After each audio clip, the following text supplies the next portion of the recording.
Осъзнаваш ли каква глупост написа преди 2 минути? Помисли ли, преброи ли до 10, до 50, до 100? Преброи ли? Не. Не. Да, той за теб може да е кретен, но за мен е най-хубавото момче на света. Да, за теб може да не е така хубав отвън, извинете, отвън, да не е хубав така, грозен, ама отвътре е най-красивото момче на света.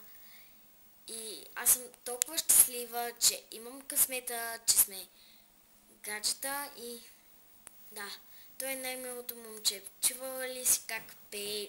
Виждала ли му си оценките? Не. Ти дори не го познаваш. Той за мен е целият ми живот. Да. Еми, само ме радва това, че сме гаджета. И нищо друго не ме радва.